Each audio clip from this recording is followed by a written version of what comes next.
Olá, meus amigos e amigas. Eu sou Alexandre, sou missionário da Igreja Evangélica. Quero dirigir-me agora aos nossos amigos católicos e quero dizer que vocês têm o direito de crer nas suas doutrinas da maneira que vocês pensam. Quero dizer também que vocês são especiais para mim e têm um lugar especial também no meu coração. E quero mostrar o nosso ponto de vista evangélico sobre algumas doutrinas da Igreja Católica. Vamos agora para a primeira explicação. Falaremos sobre mediação e intercessão. Para isso, temos que entender qual é a situação do homem atualmente. Deus, no paraíso, tinha comunhão com o homem e o homem tinha comunhão com Deus. Mas o homem, por sua autoescolha, se rebelou. E aconteceu o quê? Ele perdeu a comunhão por causa do pecado. Todos pecaram, Romanos 3:23. Pecado, ou seja, morte física e morte espiritual. Então, uma grande verdade é que Deus é santo e está separado dos homens pecadores. Existe um abismo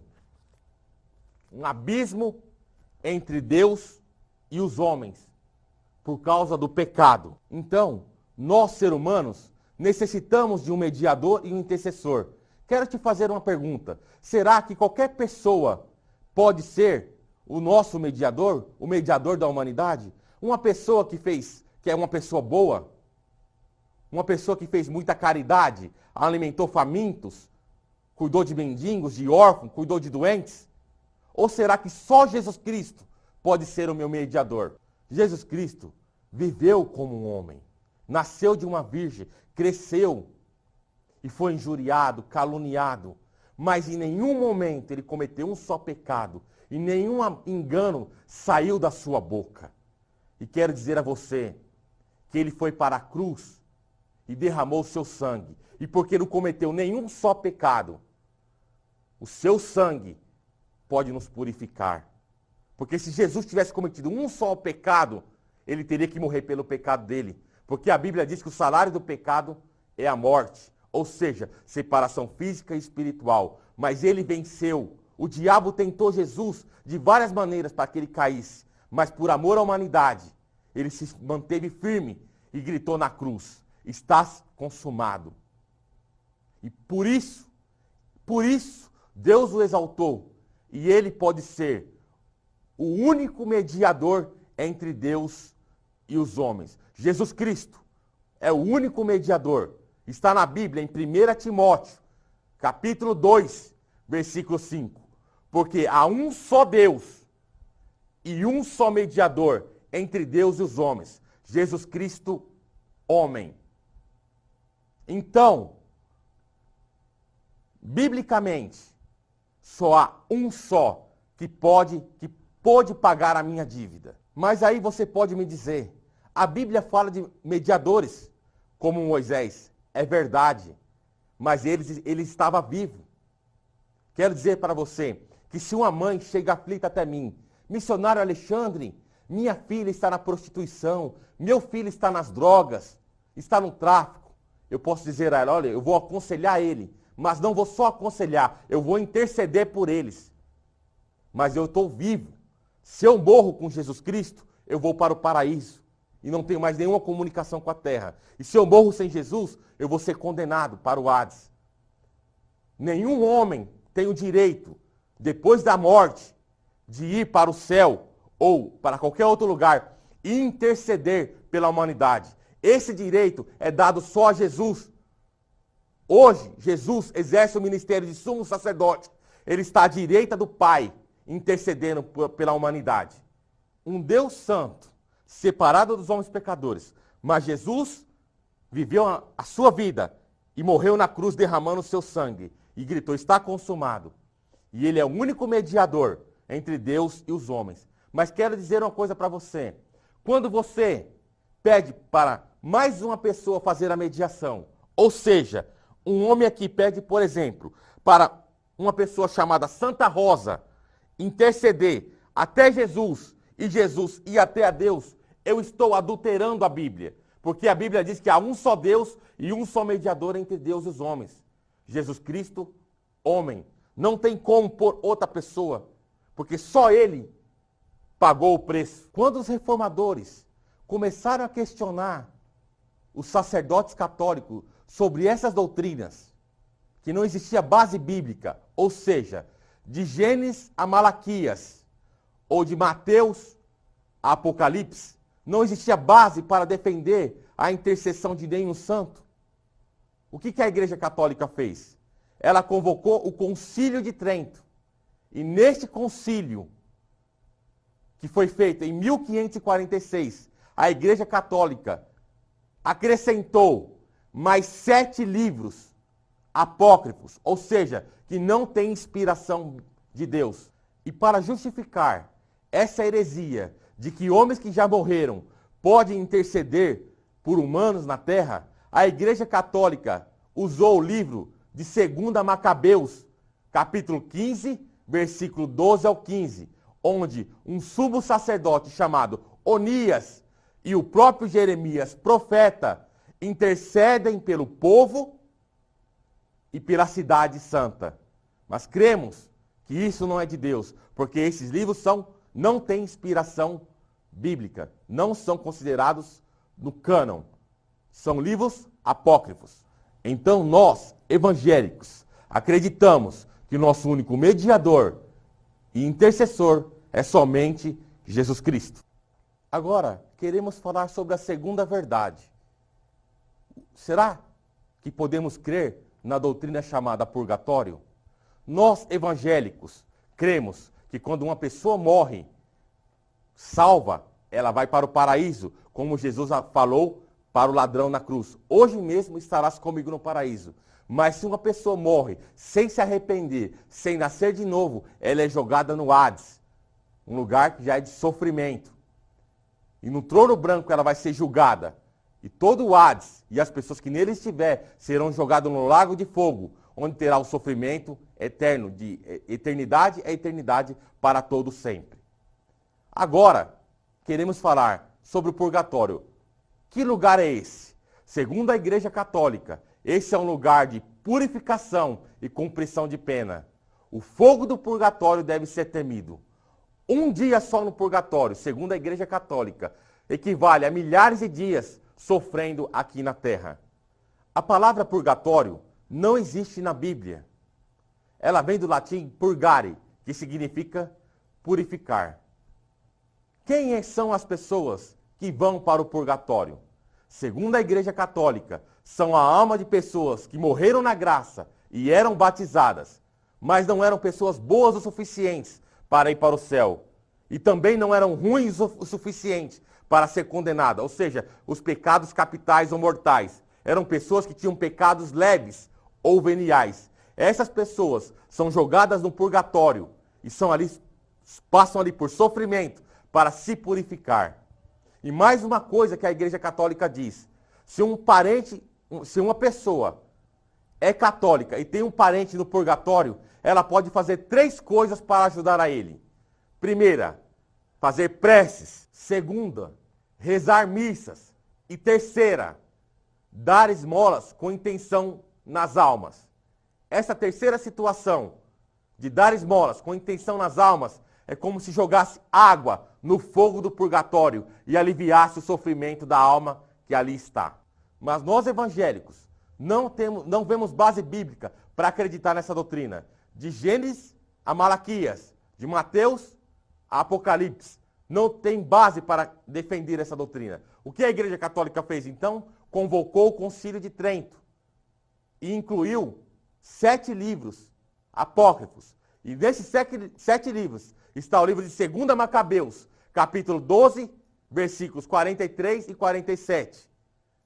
E lá diz que um homem chamado Judas ofereceu sacrifício expiatório para as almas que estavam mortas em sofrimento. E não só isso, mas também rezou por elas. Mas esse livro não é inspirado, não é um livro bíblico. A Igreja Católica acrescentou para defender as suas doutrinas. Um cristão de verdade, genuíno, deve acreditar no purgatório?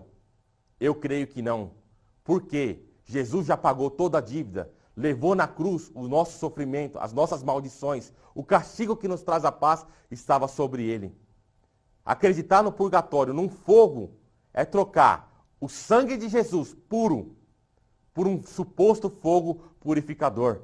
A Bíblia diz em 1 João 1,7, o sangue de Jesus Cristo nos purifica de todo pecado, de todo. Não é necessidade de mais nada, de nenhum suposto fogo para me limpar. Basta que eu me arrependa, confesse os meus pecados e peça perdão. Não é mais necessário acreditar no purgatório, porque isso limita a obra expiatória.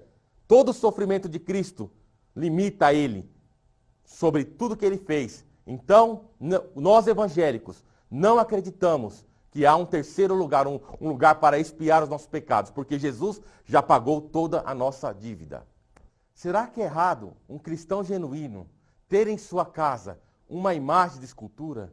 Ou se não só ter, confeccionar?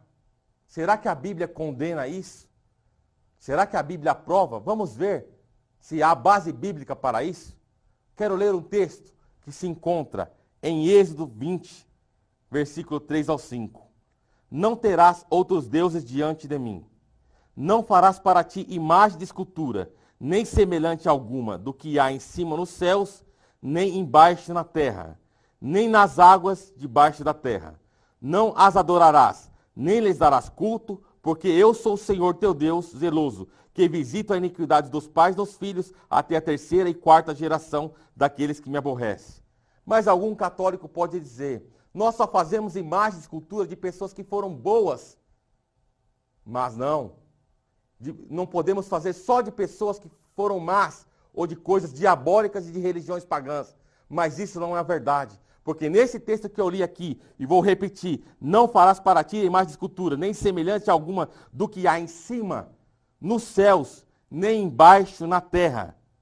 Veja bem, nem semelhante alguma no que há em cima, nem embaixo, nos céus e nem na terra, nem nas águas debaixo da terra. Não as adorarás, nem lhes darás culto, porque eu sou o Senhor teu Deus, Deus zeloso, que visita a iniquidade dos pais dos filhos até a 3ª e 4ª geração que me aborrece. A Bíblia condena veementemente. Pode ser uma pessoa boa, como pode ser uma religião satânica, uma religião pagã. Não devemos fazer nenhum tipo de imagem. Para você, que isso tem uma explicação. Quando Moisés confeccionou os querubins ali na arca, aquilo não era para a elevação.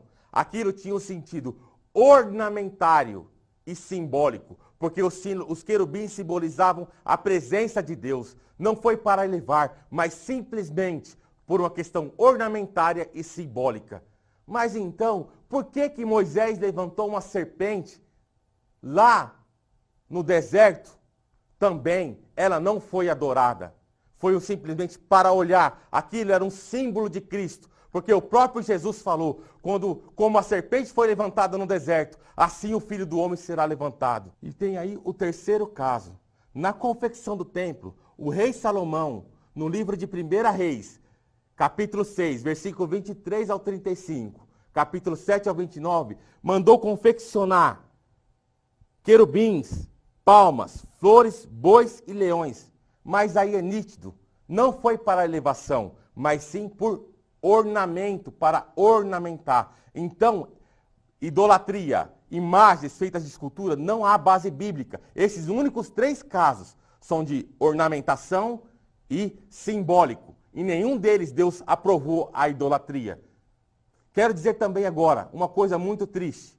Quando a gente passa pelas ruas e a gente ouve e vê em alguns lugares de tenda de umbanda em candomblé, aonde muitos santos da Igreja Católica, como São Jorge, que são adorados ou venerados pelos católicos, estão sendo usados nessas religiões que são macabras e fazem o mal para a humanidade. O mesmo santo que tem na Igreja Católica é também o santo usado pelos pais de santos e macumbeiros para fazer o mal para as pessoas. Que pena, mas não quero te ofender, mas isso é a pura verdade. Então, nós, como um cristãos genuínos, não fazemos imagem de escultura e nem adoramos, e nem reverenciamos, e nem nos prostamos. Porque isso realmente não agrada a Deus. Para confirmar essa verdade bíblica, eu quero ler com você o Salmo 115. Porque pergunta às nações, onde está o Deus deles? O nosso Deus está nos céus e pode fazer tudo o que lhe agrada. Os ídolos deles, de prata e ouro, são feitas por mãos humanas.